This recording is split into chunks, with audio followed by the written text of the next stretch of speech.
our smartphones read our minds. They actually can. Everyone talks about how it's a myth. It's not possible. It is. I'm going to explain why, and it's something that you would probably never guess. Oh, and this also proves that our consciousness is received from outside our brains. You'll see. Hang with me. This is the deep dive into quartz crystals, plasma, radio waves, reading your minds, and consciousness.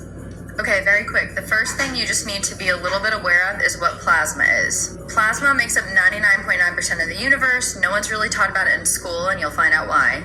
It basically, in science, is known as an ionized gas. There is solid, liquid, gas, and plasma. Plasma interacts with radio waves. This is going to make sense. It can reflect radio waves in the ionosphere of the Earth, which makes them bounce back and forth and how we communicate on some frequencies. It can also transmit radio waves. And if the radio wave's frequency is equal to plasma frequency, resonance occurs.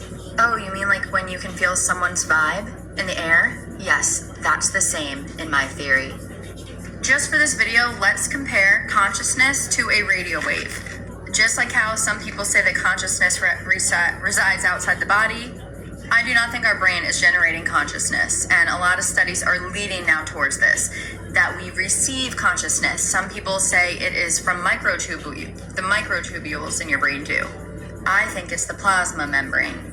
Either way, compare consciousness to radio waves. You'll see why. It makes sense. So we've established that in this plasma that is all around us, invisible, it can hold radio waves or consciousness, potentially. That's my theory. It is speculation right now. I'm working on proving it.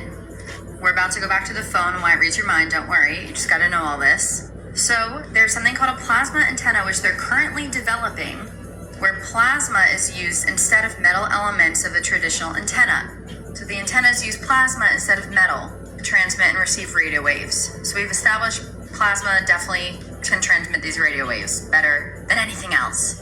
One just little fun fact for all my plasma lovers out there. This was actually invented in 1919 by this guy, J. Hettinger. He basically talked about this thing he called radiant energy because plasma was not named until like 1928. So this is proof that plasma is ether or radiant matter because now they're using it on plasma. And he talked about how this mechanism would work and made the exact patent that they're working on now, 100 years later almost. Well, yeah, more than 100 years later to create plasma antennas. So they've had this for the government has had this for 100 years.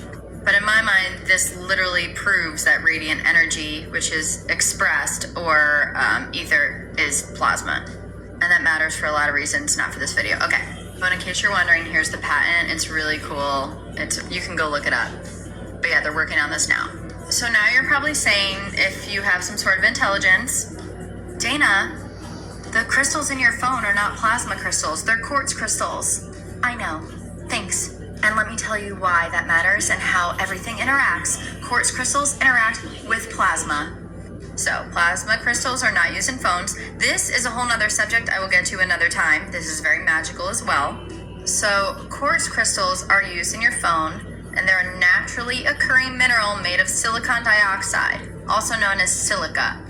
In my mind, I know silica also has to do with plasma, so my brain started thinking, which it should do. So the quartz crystals in the cell phones are used to generate a reference signal for, here we go, radio waves. And once again, quartz crystals are made of silica, or silicon dioxide, which is literally made of Earth's most abundant materials, silicon and oxygen. So you would think it probably interacts with plasma. And why does this matter? It matters because this is how our phones read our minds. I don't even know if the people making them realize this, so here we go. So there's something called radio frequency plasma processing that can be used to treat silica. I hope I'm saying silica right. Who knows with me. Basically, silica can interact with plasma. Obviously, also plasma interacts with radio frequency, with radio waves, just like we talked about in the beginning. RF plasma sources work by using an electromagnetic field created by a radio frequency source to ionize a gas and turn it into plasma. Okay, here's where it gets really juicy. So, a quartz crystal in a phone works by generating a stable reference signal for radio waves that are used to send and receive voice and text. And a reference signal for radio waves is a predetermined signal that's used for these communication systems. So if our brain receives consciousness or radio signals like a phone receives radio signals and sends out radio signals, this has a lot of implications. Like number one, just like a quartz crystal generates a stable reference to receive and send these texts, our brain can use what you would call a plasma crystal. And basically just think of us as crystallized plasmas. Like humans can generate signals that's like telepathy. So we can train our minds harnessing plasma to literally send and receive images and words to each other, which we're starting to do and which we can be trained to do and learn. I know it's a stretch, but it's really not, and it all does connect. And I'll get to the plasma in the brain. So basically in this theory, and I'm gonna connect to why our phones read our minds, there's plasma all around us, and then there's these quartz crystals which help receive the radio waves that we're getting from plasma. So just like it's receiving text messages, what if it's receiving what we're thinking, which is consciousness? So when you think, I wanna go to Japan, and then you see a sign of Japan on your phone or vacation stuff about Japan all of a sudden and you didn't speak it out loud, this explains why. It does. And here's why. Sorry, I'm just excited because I feel like I'm really onto this. Like I'm onto something here. And this will be proven in the future. Oh, and just like they're making plasma antennas, we are the plasma antennas. Humans. We are the magic. We can train ourselves without even technology to receive thoughts from each other, which no one can control or capitalize on. Yikes. Well, actually, I guess they can read it with phones. Oh well. Maybe if our minds learn to access certain frequencies, we can secretly communicate without anyone listening. This really could happen. It's the future. Oh, okay. So in our brains, there's also plasma. This is different than space plasma, but they're actually, the plasma inside our blood is named after the plasma in space because they have almost the exact same properties. They're just used in different ways, which have to do with communication, protection, cleaning, transporting. So brain plasma is the liquid component of the blood that flows through the brain, shaping the biochemical environment for neurons. Oh, that's pretty interesting and pretty useful. Or that's a pretty big deal. That's what I was trying to say. I think I had a seizure. So plasma protects, nourishes, removes waste from the brain. This plasma in the brain, and no, there's no studies that are saying this, I don't think yet. This plasma could be the reason why we can receive consciousness from the outer space plasma. Right, Danica? Once again, I'm working on this theory, but it really does make sense. Does it not? I'm not trying to convince anyone of anything, by the way. I'm just putting this out there so hopefully anyone who's smarter than me can help me figure this out. Because I don't care if I'm the one to discover it or not. Maybe I said it first, maybe I didn't. But I want to help humanity, guys. And my intuition is very strong about these things. Why else would I be obsessed with plasma? It's my life purpose, obviously, to help people communicate, because I have trouble communicating in my life.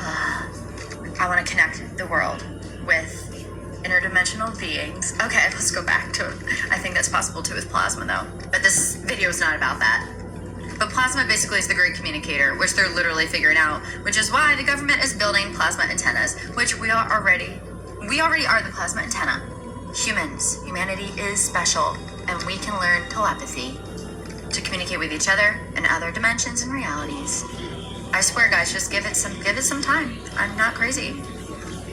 Okay, so here's what we've established, and this is my theory. Our phones are currently made with quartz crystal that receive radio waves or interact with radio waves and have something to do with making it on that frequency to receive those waves.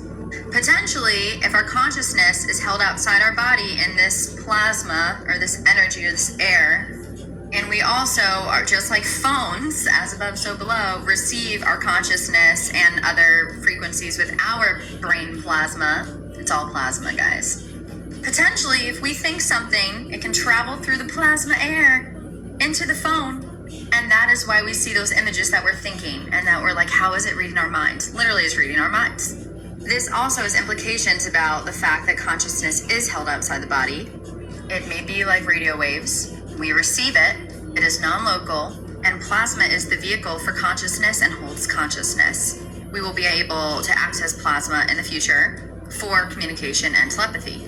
If you want to screenshot it, when I asked Chat GPT, this is something it said about plasma to do with advanced communication technologies. Obviously, it didn't get into interdimensional communication. That's for another time. I have figured out how